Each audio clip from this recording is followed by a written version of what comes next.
Allez, on corrige le 42 maintenant. Donc avec petit f qui est la densité d'une loi exponentielle de paramètres lambda. Petit f, oh joli. Petit f de t égale lambda exponentielle moins lambda t. On aura besoin de la dérivée plus tard, donc je l'écris maintenant. Pardon, f' de t égale moins lambda au carré exponentielle moins lambda t. Pourquoi? Faut bien faire gaffe au fait que ici lambda c'est une constante, hein, c'est un paramètre. Il ne dépend pas, c'est pas la variable, hein, la variable c'est t. Donc quand on dérive, c'est par rapport à t.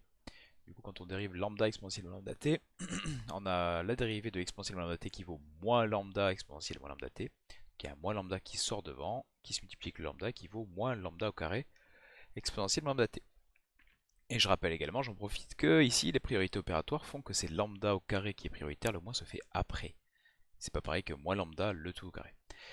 Bref, écrivez une équation de la tangente en A à la courbe. Eh bien, on invoque la formule de l'équation de tangente, y égale, ce égal est moche, y égale f' de 0, puisqu'on fait la tangente au point d'abscisse 0, facteur de x moins 0, plus f de 0. Et on calcule, ça nous donne y égale f' de 0, ça donne quoi? On remplace t par 0, ça fait exponentielle 0 qui fait 1, donc moins lambda au carré, fois x. Plus f de 0, on remplace t par 0, ça fait lambda fois exponentielle 0, c'est-à-dire lambda. Voilà, pour l'équation de la tangente. Question 2, démontrer que l'abscisse de b est égale à lambda moins 1, c'est-à-dire 1 sur lambda. Pour trouver l'abscisse du point B, il faut trouver l'intersection entre la droite qu'on vient de trouver, ici la droite d'équation y égale moins lambda carré x plus lambda, et l'axe des abscisses. Et quand est-ce que ça touche l'axe des abscisses? Quand l'ordonnée vaut 0, quand on est au niveau du sol. Donc y vaut 0, du coup ça va donner une condition sur x en résolvant cette équation.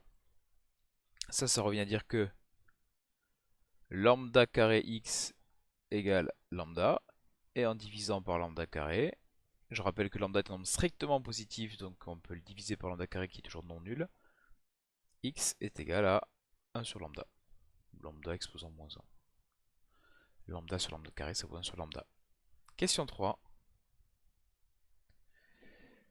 Vérifiez que le segment AB partage le domaine limité par les axes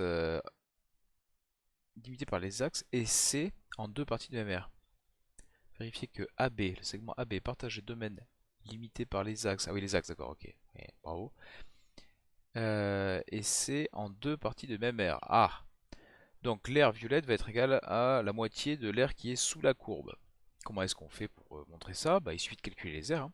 Sachant que la subtilité, parce qu'il faut saisir de cet exercice-là, c'est l'importance de dire que c'est une densité.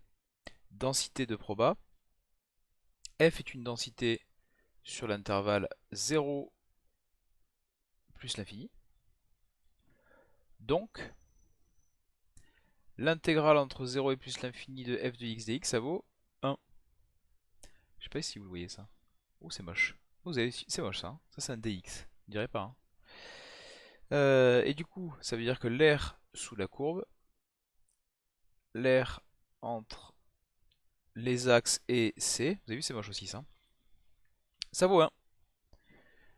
Donc, il suffit de calculer l'aire du triangle OAB, et à mon avis ça va faire un demi. C'est quoi l'aire d'un triangle? C'est base fois hauteur divisé par 2, sachant qu'on a un triangle rectangle, ça va être facile. On a comme base et comme hauteur OA et OB, sachant qu'on connaît tout, hein. La longueur OB ça vaut 1 sur lambda, la longueur OA ça vaut lambda. Du coup, lambda fois 1 sur lambda, ça vaudra 1. Et donc ça fait 1 demi. Et j'ai bien l'aire du triangle qui vaut la moitié de l'aire totale. Donc du coup, l'aire du triangle vaut la même chose que ce qui reste. Ce qui était le but de la question. Je pense que là, l'intérêt, c'est ça, d'utiliser le fait que c'est une densité. Ne pas l'oublier. Voilà pour le 42.